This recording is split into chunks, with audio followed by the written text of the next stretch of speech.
Good afternoon to all the viewers from Body, Mind, Soul Live Talk number, don't know what, I think it's number 68. And there are two questions for you today. Do you know what is the definition of OCD? And actually, what is OCD? Yeah? Anyone knows? Okay.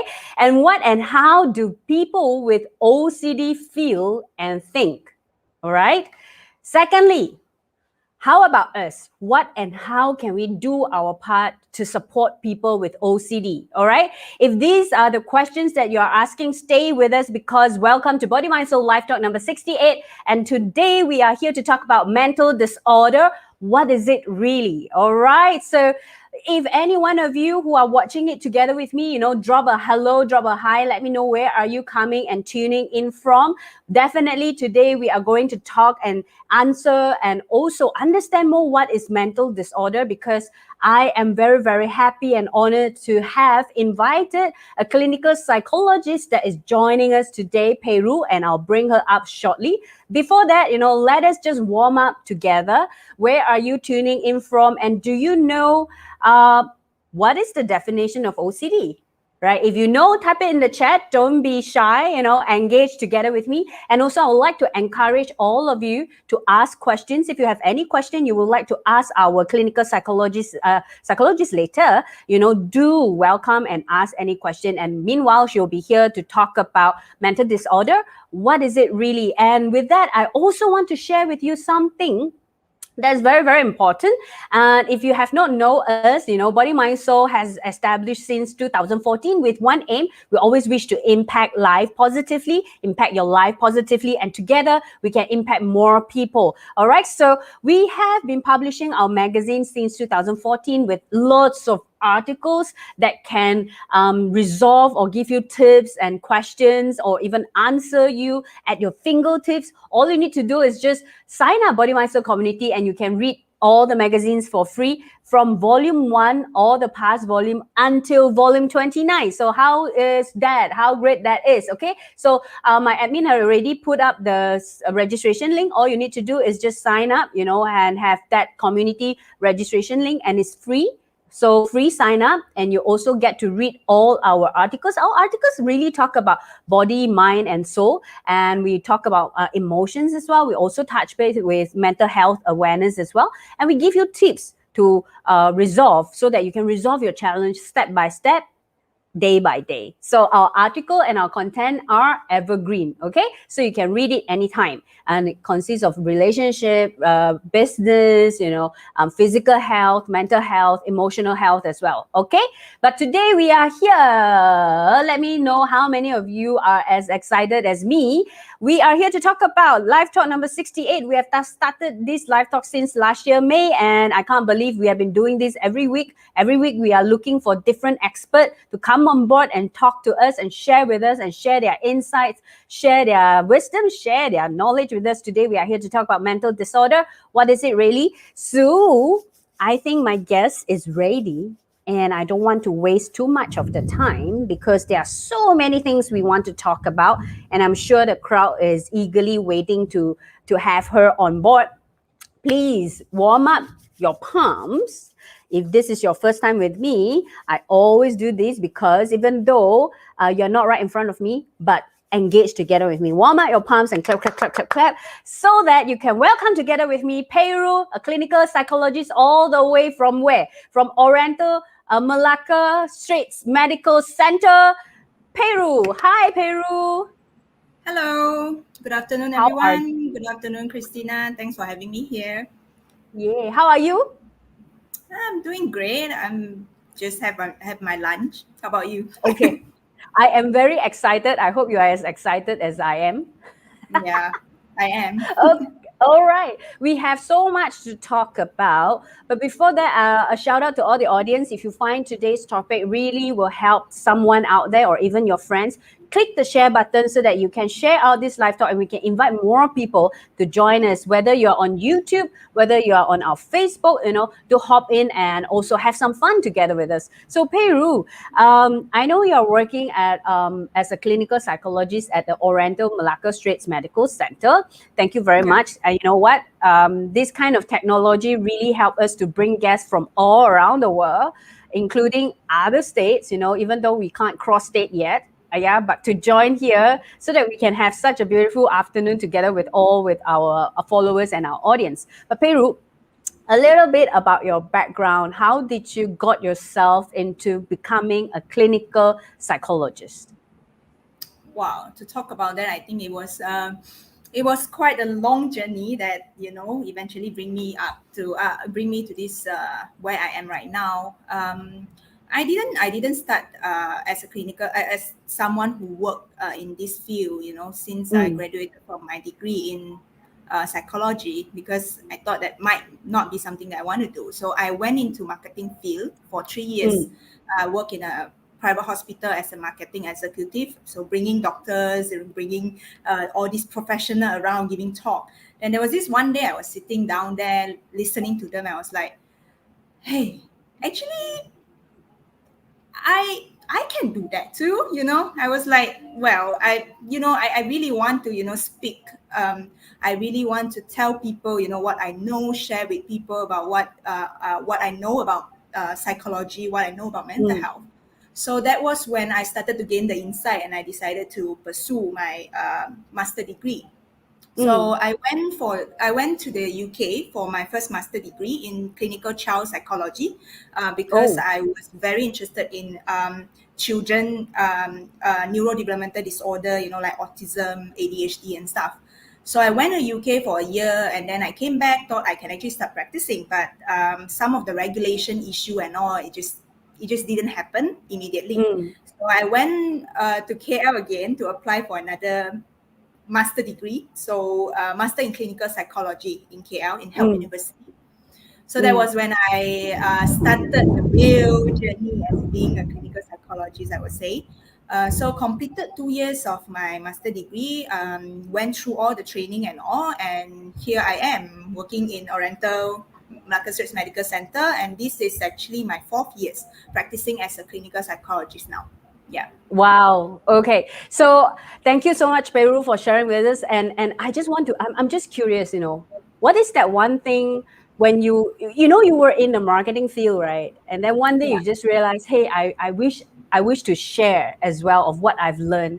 What was the thing at that point of time that you feel the community or the market or the public really needed to have more people in this field, especially in your position, the current position, to talk about? What was that one thing that you wanted to preach at that point of time that touched your heart, that you really want to pursue this as a clinical psychologist?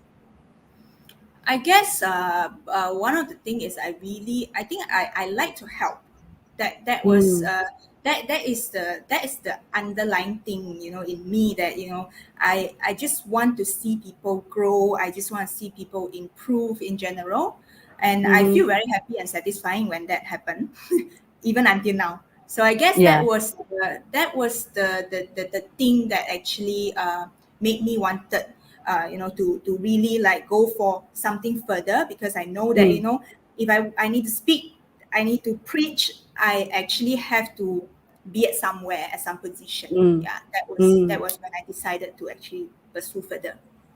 That's a very beautiful why. Like, there's always a purpose of doing something, that you pursue this, and your why and your purpose is really to help people. You wanted to help people and see them grow, and that is your fulfillment when you see them grow and when you see them improve. And the heart of serving, the heart of helping, that's very much resonating with Body Mind Soul. We always aims to impact life positively, whether we know it or not. Like this live talk, we do not know who is watching.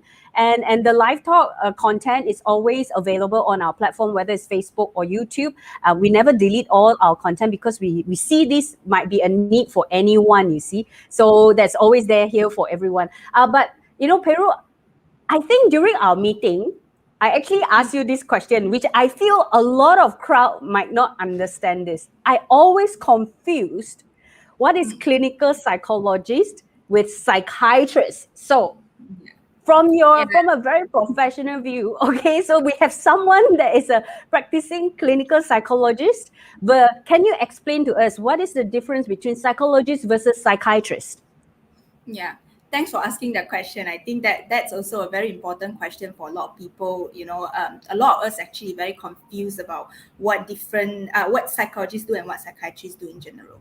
So, in short, basically, clinical psychologists, specifically clinical psychologists, and psychiatrists, we treat same kind of patient. Okay. But the difference is actually psychiatrist is a medical doctor. So basically, the journey of pursuing the position is very different between psychiatrists and psychologists. So for psychiatrists, they have to go through medical, means MBBS, to become a medical doctor, medical officer, and then they take their specialization in psychiatry in order to be able to treat patients with mental health problems, right? But for clinical psychologists, specifically for clinical psychologists, our journey is very different. We we actually did not attend to any medical school and stuff. We basically, the background is more on psychological. So we gone through our degree 4 years in psychology, bachelor in psychology, and then we go on for a master degree, depending on what kind of field that you want to get into. If clinical psychologist, you have to get a clinical psychologist degree. So the thing that we do is very different, although we are treating the same type. Yes. Okay. So I just give you a very simple example to understand, because whenever it comes to mental disorder, and then people will just become very it's a stigma that people don't usually. Yeah. They just don't understand how it works, right? But and they become like very taboo and not wanting to talk about it, or they not just don't wanting want to talk seek about, for help. Exactly. Yeah. So to put it into a more daily daily kind of example, I will use flu. Getting a flu as an example. So if you get flu, right? You're already having a running nose. You're already having all the symptoms. Even you fever already. Okay. So what do you have to do at that time? What do you have to do at that time? You will look for medicine, like look for cure lah. Yes. So basically, when we are very sick, we have to actually get medication help, right? Because do you come across people who actually, they are very sick already? They are like having fever, and then they just say, no, it's okay. I just drink some honey. I just drink some honey turmeric. And I will be fine. I don't have to go and see doctor. Okay. So there are people like that. But the thing is, when we are very sick, that honey lemon doesn't help. Right? Honey lemon is more on a prevention kind of thing. It's a maintenance. So to put it in a simple way, right? Clinical psychologists and psychiatrists, we play a different role in the period of a person who is sick. So just take mood disorder, depression as like flu. So you get depression already, you are very sick, right? So your brain hormone and all is already very imbalanced. So what happened at that time is that it doesn't work when you just solely see a psychologist, because psychologists play like a role as a supplement, as something to help you to maintain the mental health, so that you will actually it make it less likely for you to actually fall sick, means less likely to actually get into depression and stuff. So when we treat patient, patient come in to see us, we will have to see, how severe they are.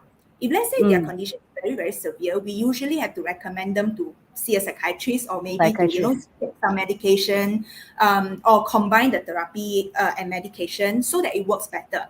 So when you get sick, what you need to do is the immediate medication to help you to subside the symptom, so that you are not that sick anymore. What you need would be the supplement, like exercising, taking honey lemon, taking supplement to actually maintain your health, right? So psychologist is like the psychotherapy is like this, the supplement to maintain your mental health, to help prevent another relapse.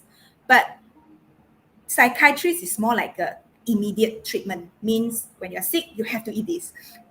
So we play different role, although some of psychiatrists do psychotherapy as well. They talk to patient as well. They do therapy as well. But their main nature of treatment would be more on medication. But for psychologists, we more on doing talk therapy, using a different kind of approach. Other ways of treatment lah.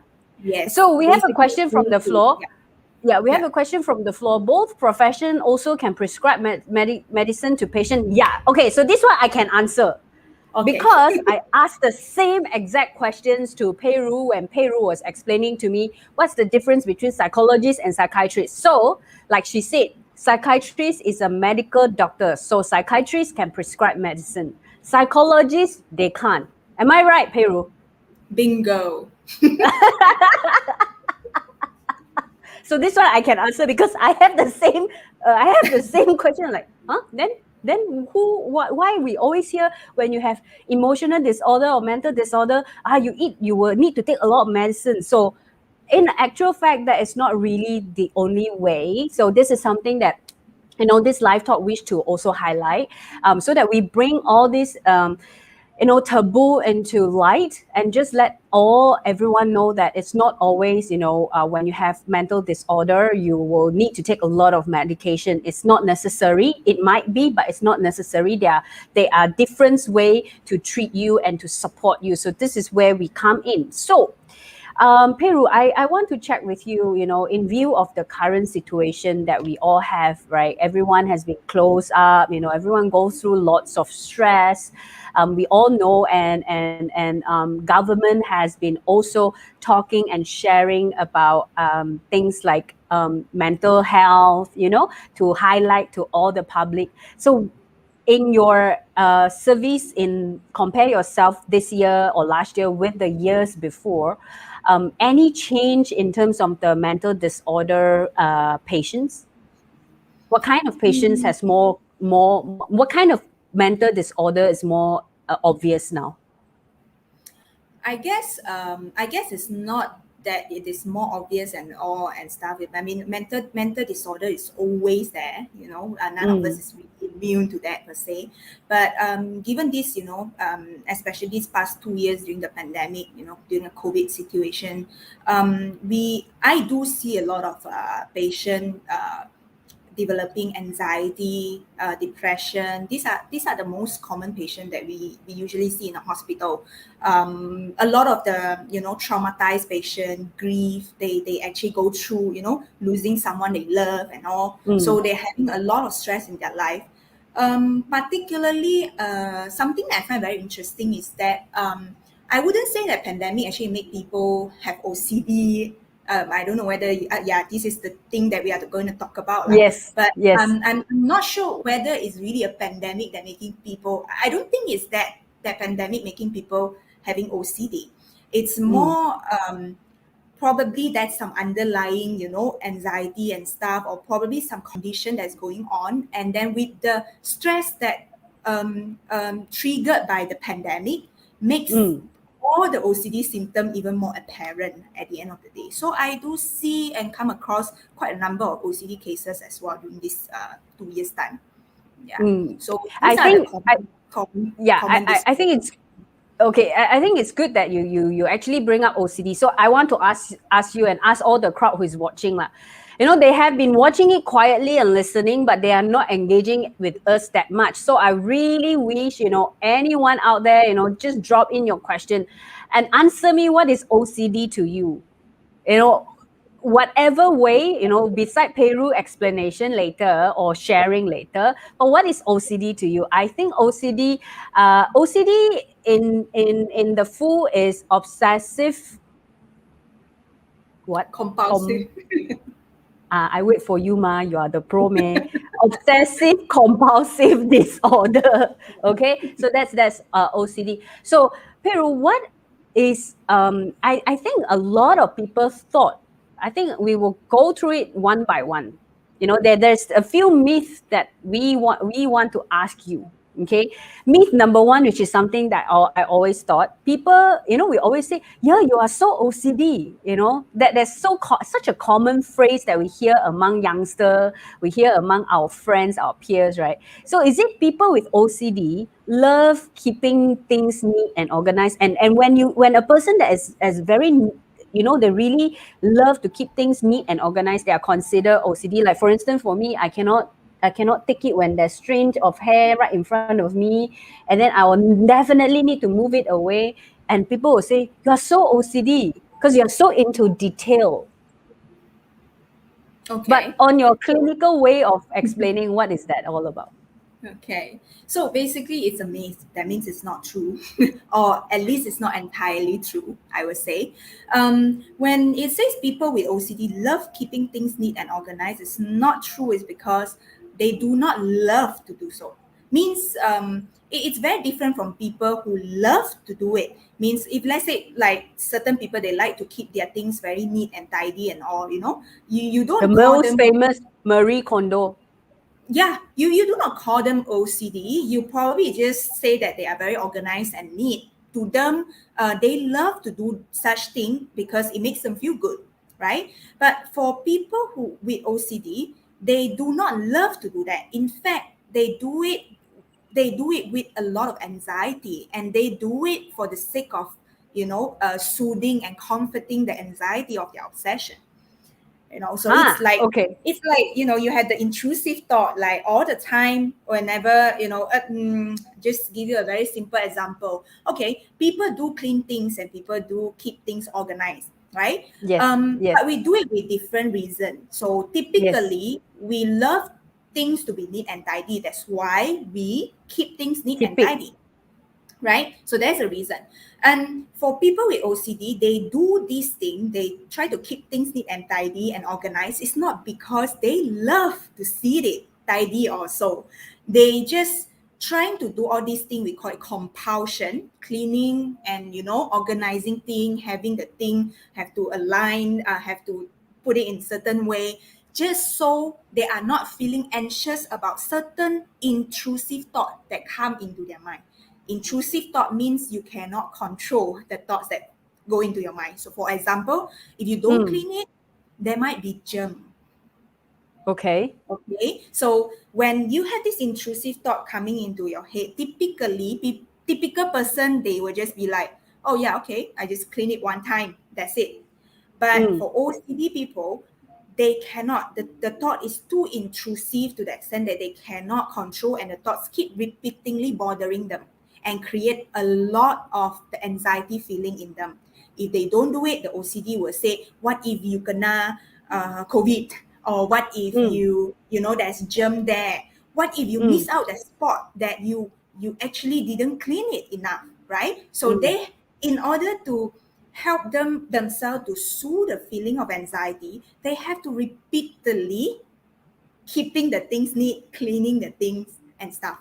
So the key here is, how do you feel when you are doing all these things? Do you feel good when you're doing all these things, or do you do this is because of the anxiety that resulted from your intrusive thought?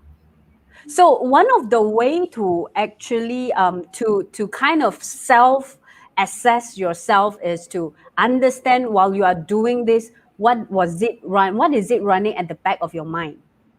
So Right, that's one of your way that you would suggest to right, everyone out there, and just check, right. if sometimes, like for instance, there's a member in my family always asks us to wash our hands because of pandemic, consistently asking us to wash our hand. And I think she washed her hand until her hand are all, too dry. So we will very easily and just say, yeah, you're so OCD lah, but that's not the way to actually mention it. The right way in terms of a clinical approach is how was the thought, and they cannot control the thought, the Yeah, intrusive they thought. cannot. The intrusive thought is too, it's intruding them, it's making them dysfunction. If they do not proceed with cleaning the hand, they cannot actually be functioning afterwards. Means they cannot proceed to the next thing that they want to do. They have to get it done, then they feel good, They feel that, you know, the anxiety level is already being soothed. It's like no longer feeling anxious. Then only they can move on. So you will see that, you know, people who like to keep things neat and organized, they just do it once probably, and then they're happy, they're good, you know. Or some of my friends, they even have this thing, like if people help them to fold their baju, they cannot one. They have to refold it. Okay, then that's not really having any intrusive thought or so. It's just because she has her way to actually fold the clothes, and she doesn't like it, you know, when other people fold in certain way that she could not find her clothes later on, you know. So it's like when you do it, what exactly is that causing you to do all this action? Is it because of the anxiety, or is it just because you like to do it that way, and then it doesn't actually make you feel very dysfunction, you know, to do this? Yeah. We have comments from the floor. For me, OCD means need to do something, have to, and can't let go except for the things is done. Quite close to it, except for the things is done, but plus the intrusive thought at the back. And so, you know, Pei Ru, if for people like this, what is the approach or the therapy or the suggestion to kind of like help them to lower down their anxiety or having less intrusive thoughts hitting them more that frequent? Okay. Based on my encounter with my patient, a lot of time when we try to check on, you know, how family or how people around them actually trying to support them, and so you will realize that a lot of the family member or the people that live with people with OCD, they tend to enable them. Means They tend to what? enable. They tend to enable the obsession and the compulsion. Obsession is actually the thoughts, right? Intrusive thought. The compulsion is the Action. repetitive action, repetitive behavior to help them to soothe the anxiety. So usually family member will tends to like keep on telling them like, it's okay, you already check it already, you know, or some even I come across family member that will help them to check the thing. Yeah. So to say that how family member can really support OCD patient with OCD, actually there is way, you know, you need to be able to help them to actually feel less anxious in a appropriate way, not by enabling the compulsion per se, because you know that they are using the compulsion as the mechanism to deal with anxiety. So how are you going to help them? A lot of time is bring them to see someone professional and then work together with the professional, because OCD is a very, very special mental disorder that a lot of time you need a lot of technique and a lot of, you know, thought challenging and exposure to get them to recover or to manage the symptom. So what family member can do is you will realize that family member sometimes feel very lost. They don't know how to help, or they will just tell them, can you just stop washing your hand? Can you just calm down? It's not like something big, you know, or like you're too stressful, you know, just don't be stressed about all these things. You need to understand that it doesn't work when you talk like that to them, because it's all this OCD symptom is not like a personality, not like something that they want. It's actually a disease. It's like you really need to treat it. You really need to go through the treatment Journey, the treatment especially journey. medication combined with psychotherapy. This is the best treatment that we can use in order to help. But if people who maybe you are not really on the disorder spectrum per se, but I would say that maybe you notice that you have some intrusive thought, and then you tend to keep on giving attention to the intrusive thought. And I would say that it's very, very mild. Like it doesn't really affect you too much, but somehow you realize that you do have that. What you can do is basically to understand this one thing. Your thoughts is just your thoughts. They are not necessarily true. It's just like Wow. our brain create a lot of thoughts every day. but they are not necessarily, all of them are not as necessarily true. They are just thoughts. So if you are able to aware of that, you know that thoughts is thoughts. It doesn't define you. It doesn't make you, it doesn't mean that you have to respond or react to it. If you're aware about that, then it will be very easy for you to actually let it be without feeling too anxious about it. But for people who are really diagnosed with OCD or they have very, very severe OCD, it's very hard for them to be able to do that, I would say. So they really need like a proper treatment. So the first thing is definitely to have that awareness, and whether you can self-assess, when you're doing something repetitive patterns or repetitive action, what is your thoughts behind? Are you feeling excited? Are you feeling happy? Or it's because out of a very intrusive thought or idea at the back of your mind, or maybe you have some fear. If I don't do this, what if I'll get sick? Usually it should be coming from a fear base. That is why we call it intrusive thoughts pattern. And also, I like the quote that Pei Ru say, your thought is just your thought. I hope, you see, a suggestion for mild OCD. Your thought is just your thought. It might not be necessarily true and define you. So take that into our heart, and also continue and stay with us. And also, to all the audience, if you have any question, please feel free to ask us. And Pei Ru is here to also share with you, or even explain to you on certain things. So we actually touch on the myth number 2. OCD is just about cleaning, hand washing, and being a germaphobe. I think this one you roughly have touched it just now when you were explaining. People who are with OCD love keeping things neat. They don't actually love or just about cleaning and hand washing, or fear of the germ or things like that. It's more about the thoughts that's running behind. I think you have mentioned a few times, it's all about the thoughts that is running behind. That's always, when it comes to OCD, the name of this is Obsessive-Compulsive Disorder. So that's always obsession. And that is compulsion. But the compulsion doesn't necessarily mean you clean your hand, you wash your hand, you clean the stuff, you're organizing stuff, because that's the common thing that we think OCD is. It's like you see people keep on using the wet wipe themselves. I mean, Pei Ru, sorry to interrupt you a little bit. I think this is also partly, all the videos and all the dramas that we see. It kind of planted this kind of seed.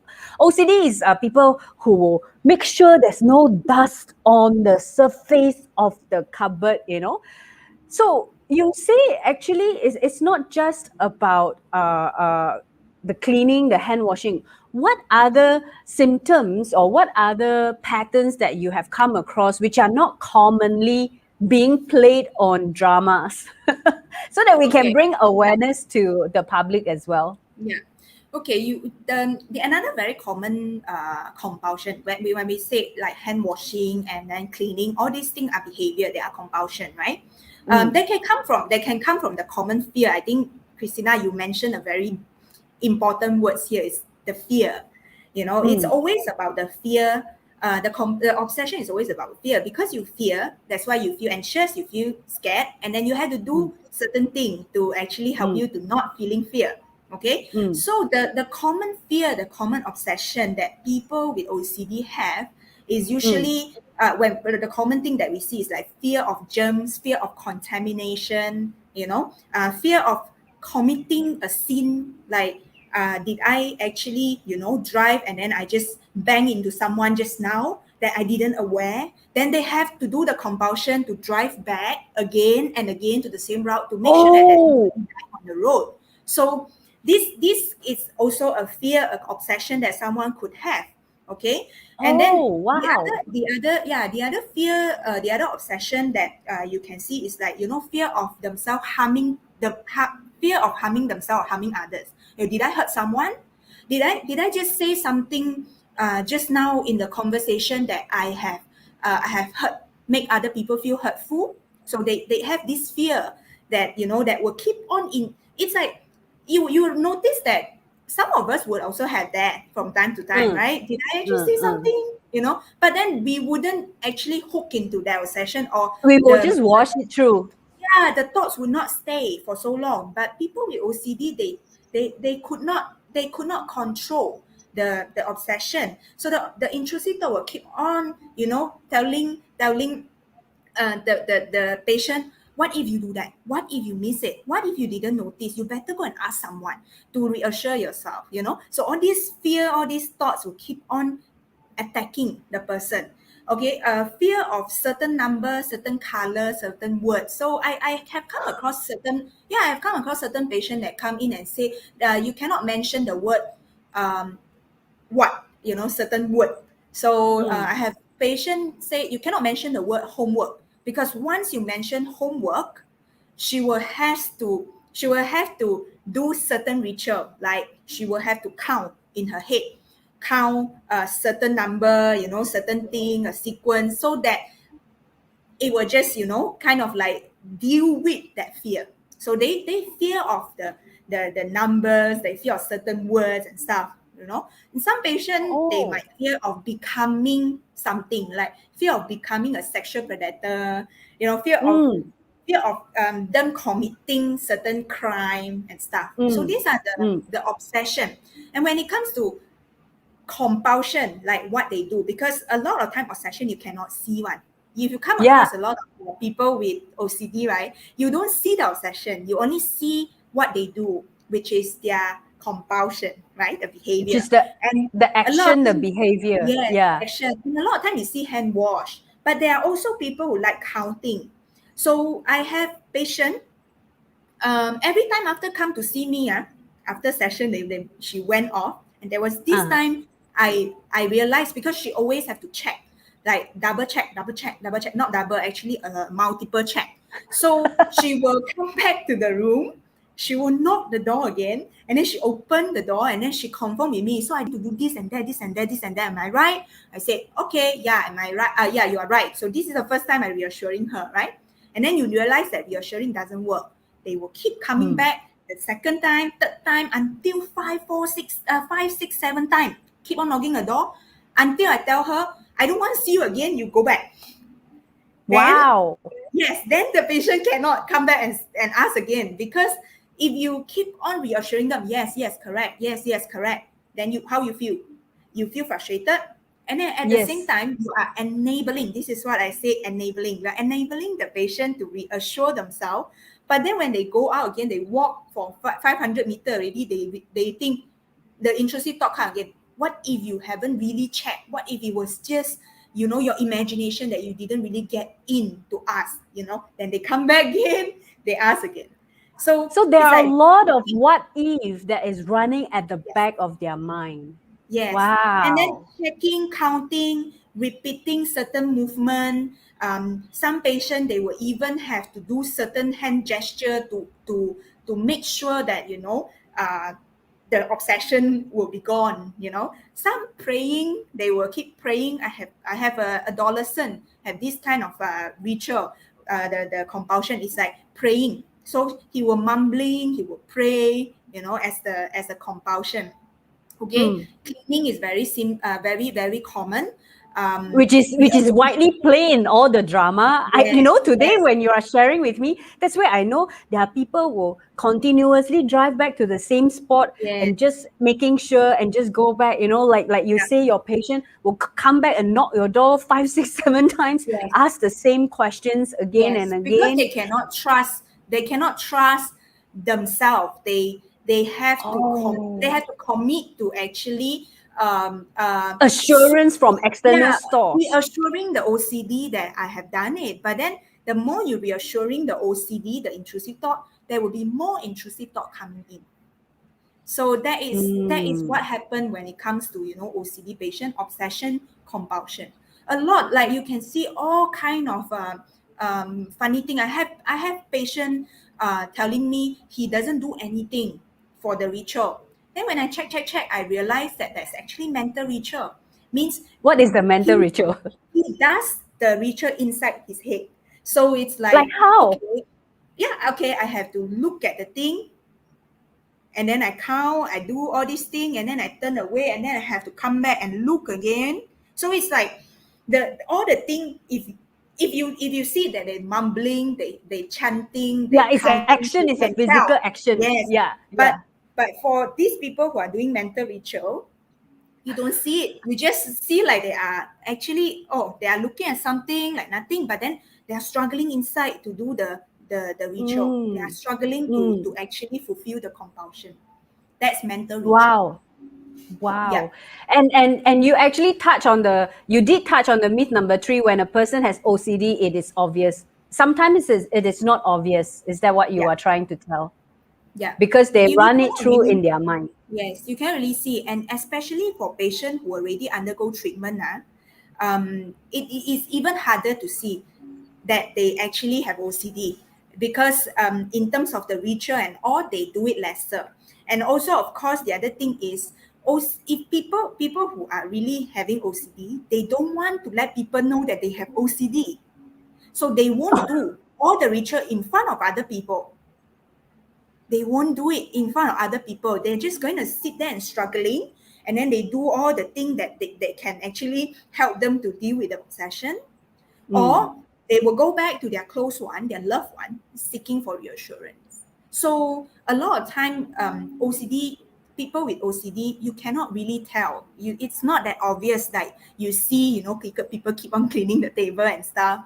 mm, Maybe yes, people. I'm not discounting the fact that people keep on cleaning the thing mm, and they are not OCD.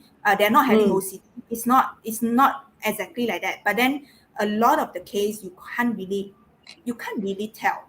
It's not that mm, obvious, because a lot of things mm, are mm. they are doing it inside. So if that's the case, when you're sharing with me, that's where I feel a lot of time people don't really want to share about any symptoms, or even they themselves caught themselves already. They do not want to expose it, or they do not want to seek for help. Partly is also because I don't know about you, Pei Ru, maybe your clients or your patients have talked to you, but I'm just bringing this out. Partly it's also because they are also afraid of how others will look at them.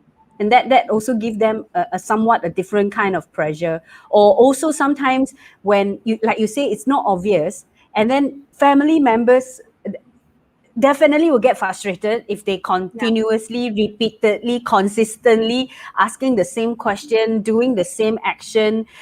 Yeah. They will also get frustrated as well, and they will say that, It's hey, very stressful. yeah, very stressful. And in Cantonese we say, "Leh, auto pattern you a lot of pattern, a lot of here and there, that kind of things to do." So how will, if one of the patient, like where you already have, they are courageous enough to face and to accept that, something, this disharmony inside them, like what you say, sometimes it's the brain hormones, it's the body hormones that trigger this kind of a disorder, mental disorder. Everyone is different. If let's say they have sought for treatment with you or even psychiatrist, is Mm. there a cure? Mm. Okay. To say that it's a to say that there's a cure, I think that's a very big word. Okay. Mm-hmm. To put it a simple way, OCD, obsessive compulsive disorder, is like a chronic disease that it will be there. It might follow a person for his or her entire life. Oh, The wow. way when they seek for help, when they seek for help, it is not really about seeking for cure, because a lot of people might misunderstand. Okay, this might be a bit out of topic, but I think in general, it's when it applies to mental health disorder, I think Mm, we do not really go on seeking for cure. Just like you cannot seek for cure for flu. It's not like you have flu this time and then next time you won't have it anymore. Make sense? mm, Even if you were mm, treated, doesn't mean that you won't have it anymore. Mental mm, health, mental health issue or mental illness, none of us actually immune to it. Regardless whether it's OCD, whether it's depression, whether it's anxiety, every one of us would mm, somehow in our lifetime we will have experienced certain symptoms and stuff. mm, So to say that it's curing, I think that might not be a very good words that we use. We say OCD or any other mental disorder is actually treatable, means mm, it can be treated. It can mm, be manage, and there are ways for us to learn how to manage, all these symptoms that we have. So in especially in OCD, we need to understand, as I mentioned, for a lot of time, OCD is very unique. It's a very special disorder, because it has something to do with the brain activities. Our brain, our brain have different function in different place, right? Different part of our brain. So for OCD patient, their prefrontal cortex, which is the front part of their brain, and this prefrontal cortex is actually the part of our brain that in charge for a lot of planning, decision making, regulating. Okay, so for people with OCD, their prefrontal cortex activities is hyperactive, means it's very, very active as compared to typical person. So so you will realize that they have to, they become very actively want to seek for the solution by getting themselves to do the compulsion. You get what I mean? So it's like very quick, because every time when things happen, there's an obsession. They cannot just like wait and stuff. They have to react, and they can't wash it away. Yeah, and they have to keep on finding finding solution to deal with the intrusive thought. So in a way, it's actually an abnormality as well in the brain activity.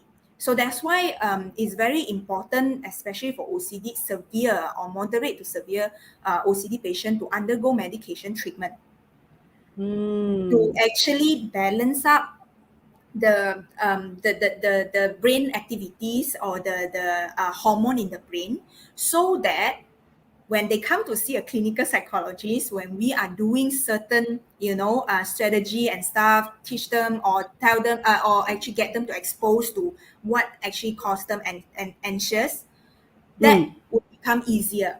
Because we see a lot of patients, they do not want to seek for medication help, they just want to come to psychologists. Sometimes it doesn't work, especially for severe cases. So it's important to have this concept that it's not about curing when you seek for even medication or psychotherapy. It's basically about treating. We are treating the symptom, we are managing the symptoms, so that you are able to still be functioning even living with the condition. So functioning is be functional. That's the thing. That's the key, that every one of us have to be functional. I wouldn't say that you have depression, you cannot be functional. The most important thing is how you manage the symptoms. Then the symptoms doesn't cause too much dysfunctioning in your life, that you can still move forward whatever that you need to do in life. I think this is very, like you say, it's a most important point to bring out. We always thought that if we go see doctor, the doctor can cure us. And then when the doctor is not curing, then we lose our patience, we lost our faith, we lost our trust. Eventually patients, or even we ourselves, will give up. What's the point of treating it, because there's no improvement, that I won't be cured. But it's not about that. It's about seeking for professional helps, and it's more about making sure that you can live together with whatever conditions that you're having, and you are able to function daily, without dwelling or drowning into the thought so repeatedly, so many times. So I think we have covered quite a lot. Like the myth number one, people with OCD love keeping things neat and organized. No, it's not just about that. Myth number two, OCD is just about cleaning, hand washing, and being a germaphobe. I think, I like where you tell us there are rituals, they will count. I need to look at this thing for 10 times, inside their brain. Mental ritual, you called it. And that was like, wow, I didn't know there's such thing. Okay, so that's one. And then we also covered about the myth number three. When a person has OCD, it is obvious. It is not, because Pei Ru already shared they can do things mentally, and there's a mental ritual as well, and that is also very stressful to them. So, Pei Ru, people who are with really diagnosed with OCD, they are constantly having anxiety attack, isn't it? um I would say that, and I wouldn't say anxiety attack, because there's no this term in Okay. our practice. We have Yeah. panic attack. Panic attack Okay. means you immediately you feel certain symptom, and then like palpitation, and then all this kind of thing. It's called all the bodily symptom, bodily reaction Mm. to feeling stress or anxious. That is panic attack. Mm. Anxiety is more like a um how to say, it's more like a worries, the constant worries, constant things that is it's very consistently happening. It's not like an attack kind of thing. It's like a prolonged Okay. thing, like consistently it just keep on you just keep So they are on worrying. yeah, they are then people with OCD, they are constantly be in that vibe of anxiety, isn't it? Because Yeah, the intruding thoughts, especially when it comes to the obsession that they are fixated with, lo, means yeah. certain thing. As I say, there are a lot of fear, ma. Doesn't mean that Uh, they have all. Some people mm, is just like fear of contamination, specifically contamination on it. Okay, so whenever it comes to things that would trigger the fear of contamination, and mm, then it will actually the obsession, the intrusive thought will immediately trigger the anxiety. The level of anxiety can be very, very extreme and intense, that they wouldn't mm, be able to handle it. So mm, their coping mechanism is to come out certain ritual, and then some of the ritual can be very fascinating, that it might not even make sense, that how I mean, how can you tap the table for 10 times to reassure yourself, or to help you to deal with the obsession? It doesn't make sense, but then it just happened to them that I just feel right when after they I do do that. this, they feel Yeah, comfortable and they I just they feel can right, calm and then themselves. yes, and then the anxiety level will drop to a level that is more acceptable to them, that they can continue whatever that they need to do. But Mm, sometimes OCD is very, very dysfunctioning, is because the more you are answering to the obsession, the more dysfunction you are going to get, because the OCD will keep on asking for more. The mm, OCD is like a monster. So it will keep on asking for more. I have a mm. patient, very, very, it's a boy, it's an adolescent. He will tell me his obsession is to make sure that he knows everything, make sure that he answer every single thought. So if he doesn't answer Wow. the thought, and then he will feel very, very anxious, and he cannot move on. So he has to keep on answering and attending to the thought. So that is very, very impairing, because he can spend 8 hours, 10 hours to answer the thoughts, and he cannot even study. So, Mm, and this kind of thing, right? You see that he has a very specific obsession, that a lot of obsession, but then he doesn't really have a very clear and obvious compulsion. Means the action is not very clear, because it's inside that he just keep on have to answer. And then you answer this already, and then the OCD will tell you, what if the other thing? What if this? What mm, if that? mm, And then he mm. has to keep on chasing after every single thought. All the thoughts and all the thoughts questions that Yeah, comes and that is across. his obsession. That is his obsession. Fear of, Wow. missing out something, fear of making a mistake. What if he missed one thing, and then he wouldn't, and then it will actually make a very, very big consequences and stuff. What Yeah. is okay? I mean, since we are here, right?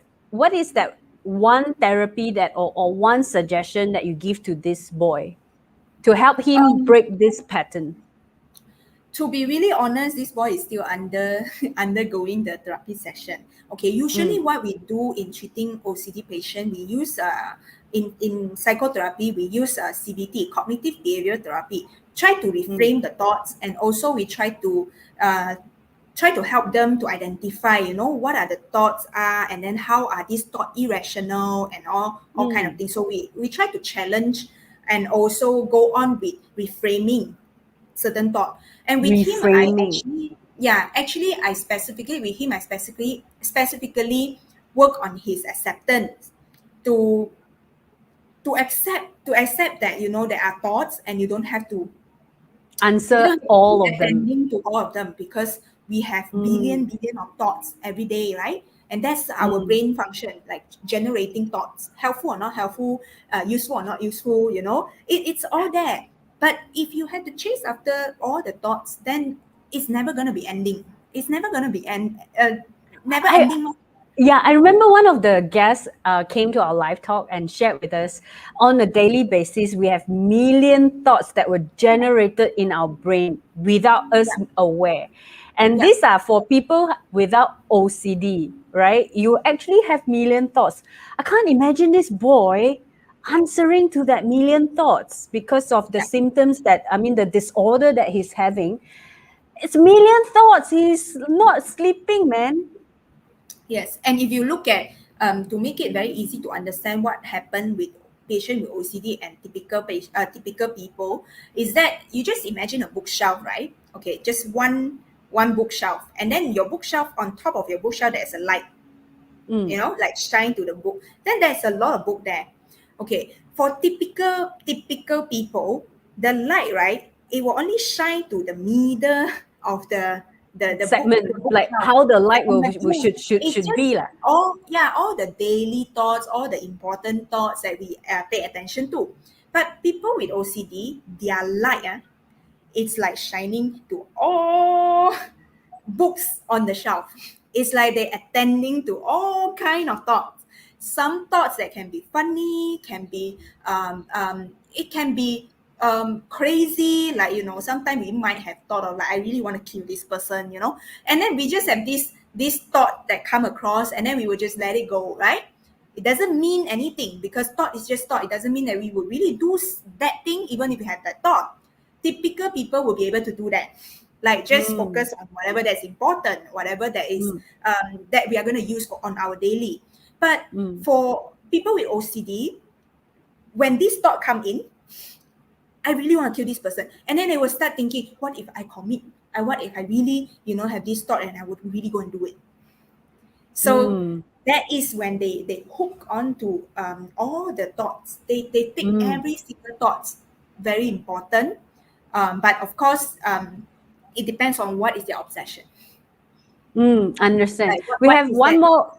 Yeah, we have one more myth, number 4. I think this is quite tied into what you have just shared. So people with OCD, they are just weak-willed and they just, come on, they just need to relax, stop thinking so much.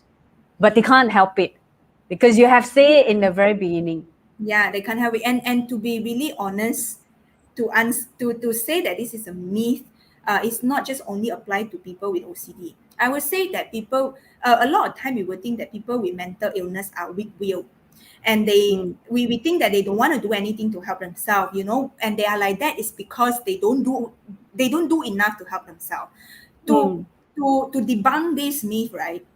I would say that people with mental disorder, they are strong-willed, because they need even more effort and Will. more will to be able to struggle through, to survive, to manage all these, you know, condition, all these symptoms that, you know, they have.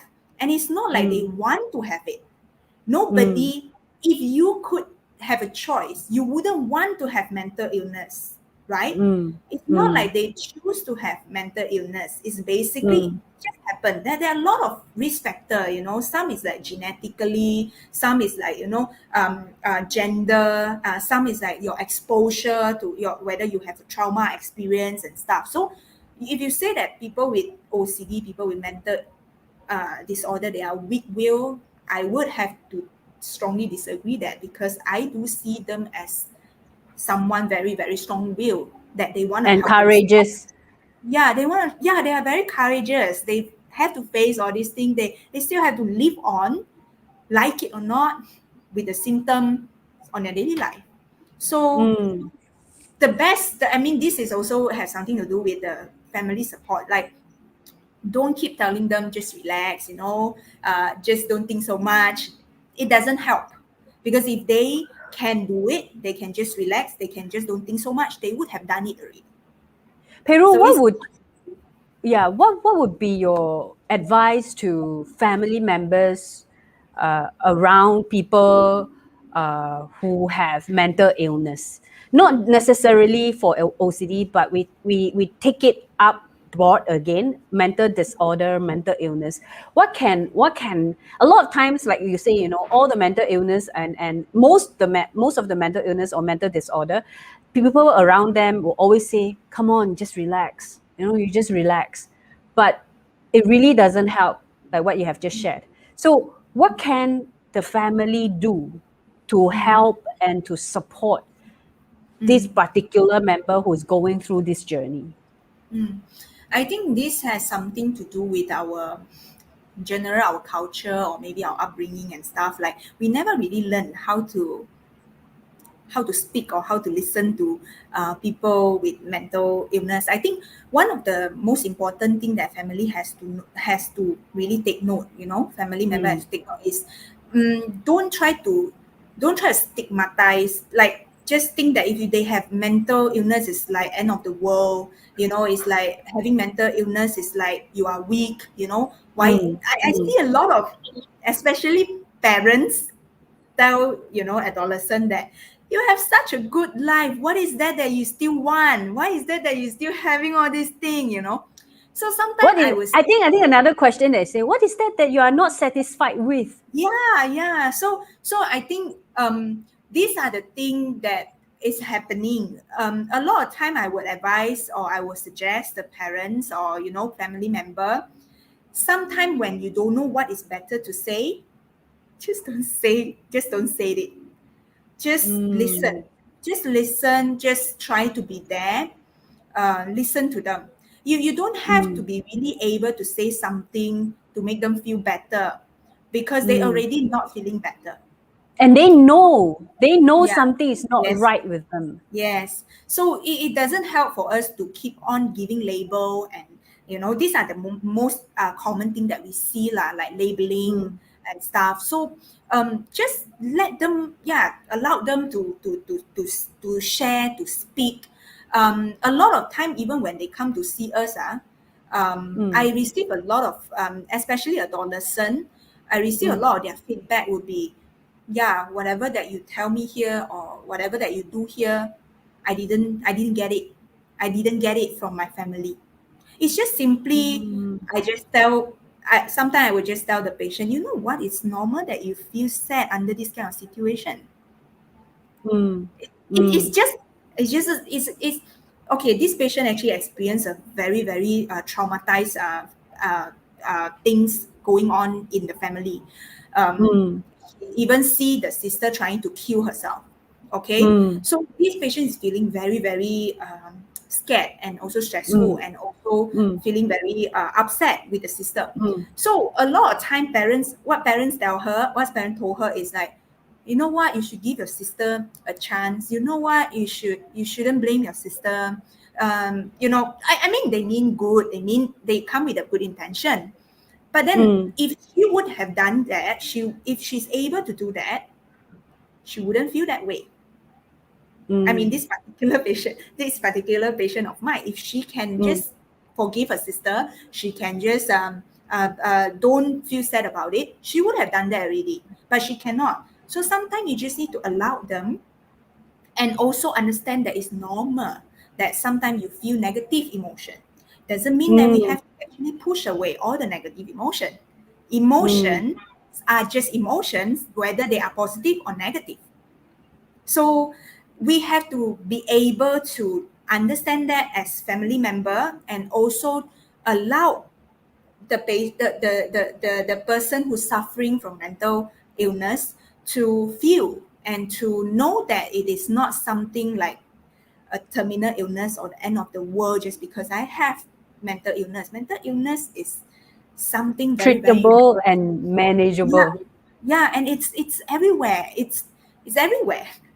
None of us can actually run away from it. So basically, I really just love. listen, and if you don't have a nicer thing to say, or if you don't have something new to say that the patient already know, sometimes you just be there, sit and listen. Sometimes, you just have to give the person a hug or something. That would be sufficient enough.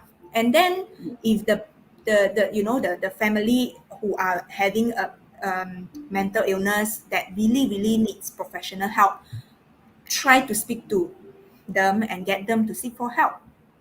Mm, A lot of mm. time, what we face is not because family member cannot handle them or cannot know how, not know how to don't know how to deal with people with mental illness. I think it's only fair that we don't know how to deal with or how to manage people with mental illness because we never thought we never thought to do that, right? But the most important thing is whether or not this stigma to seek for help is able to be destigmatized. You know, I think especially in you the family. Yeah, you bring out a very good point. I feel as family, a lot of times we never thought our family members will have mental illness or mental disorder. First thing is we ourselves has to come to that sense of acceptance within And us awareness. first. Awareness and acceptance, catch all the symptoms, and also acceptance. Acceptance in what sense? In acceptance that this is the current situation. It's not the time to blame, it's not the time to condemn, it's the time to listen to them. Perhaps they have so much unspoken emotion that was covering within them that they never had a chance to share, and that is why it kind of built up the entire journey until they have this dysfunctionality with their emotions, right? So I think Pei Ru, you really come out with a very good way of suggestion. A lot of times we just need to allow that person to share, and we just need to listen, and we have nothing better to say. Just don't say. Be there, give them And a be hug. non-judgmental. Yeah, be non-judgmental. And this is what Body Mind Soul always preach of. We talk about listening with our heart, not to listen to counter back, or a lot of time we listen to fight, but no, it's really listen and just be there. I of course, we ourselves are human too. There are times we wanted to fight back as well. Right. But as much as we have that awareness, let's do this together. Let's shed more light to all those who perhaps are knowing something is not right with them, but they dare not speak out, they dare not share, they dare not seek for help because of all these judgmental thoughts that they thought they might need to face. And this is why we invited Pei Ru to be here today to talk about mental disorder. What is it really? And we zoomed into OCD because we realized OCD is something that was least spoke about, least discussed about. And I feel it's very interesting that we found out it's not just about cleaning, it's not just about being organized, it's not just about being neat. They have a lot of other symptoms which Pei Ru have shared. Those are one or two of the symptoms that you can also catch yourself if you have that, or people around you, and also, Pei Ru mentioned earlier on, have a question inside you that how do you feel when you're doing it? Are you doing it with lots of joy, or you're doing it with lots of fear? If I don't do this, I will get this. What if I don't do this, I'll get that. That is one of a benchmark that you can actually have that awareness and start cultivating this kind of awareness. In the end, we always wish that all of us here living happy, looking forward to life, and that is why Pei Ru has that small little things that I wanted to help. I'm happy to see when a person improve. I'm happy to see when I can share what I know, and someone else there is benefited from it. Pei Ru, what would be the last takeaway to all the audience? I think today audience are rather very listening very attentively. They didn't really ask much question. Perhaps the hosts have asked all the question on their behalf. So let us know how you feel, and if you like this live talk, do share it out with more people. Before we end, Pei Ru, what will be the last takeaway? Let's not just focus on OCD, but what will be the last takeaway to all the audience, whether they know they have mental illness or whether they don't know? But what would be the last takeaway to all the audience? I guess the most important thing when it comes to mental illness is the awareness. Means we have to be able to aware, what's going on inside us, and not be afraid to want to face it. Rather, you just suppress it. So just be aware, be aware how you feel, how you think, and it's okay to talk about, it's okay to talk about it, and it's okay to seek for help. That I Mm. think that is the most important thing, the most important message that I would really love to deliver to a lot of the people out there. Whether or not you have mental illness, even though sometimes it can just be simply a life stress, or Mm. some issue that you face that you do not know, you know that you won't be able to handle it yourself, seek for help. Find people. If you think that you cannot find people around you that is going to be helpful for you, find a professional. It's okay for us to actually go on seeking for help. Come to see a Mm. counselor, to see a psychologist, because no worries, we are not going to prescribe you a lot of medication, or like telling you that you need to take medication. It's all about talking about the issue, and then looking into the issue and try to find ways that can help you to manage it. Mm. So it's okay to seek for help. Do it I when you think need. this will be the final. It's okay to seek for help, and knowing that mental illness is manageable, is treatable. That's the main important key here. And for all those audience, if you would love to connect with Pei Ru, this is Pei Ru's email over here, and our admin has also published it on our comment box, so that you can just copy the email directly. And if you want to reach out to Pei Ru, this is one of the way. Or you can also write to us, Body Mind Soul. We will be able to connect you with Pei Ru as well. So with that, you know what, I really had a fantastic time knowing that OCD is not just about cleaning. I just cannot get off my mind about the person who will go back and drive back and drive back and drive back. It really make me feel, wow, I didn't know this thing can be so wide. All the rituals, all the behaviors.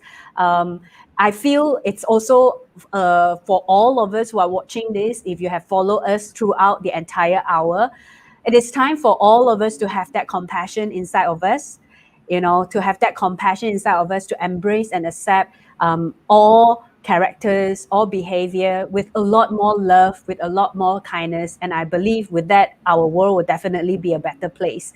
And all those who are afraid of seeking for help, they will have even more courage to find help, so that they can help themselves and be more functionable in the society. So with that, I will say thank you to Pei Ru, coming all the way from Malacca, Oriental Malacca Straits Medical Center.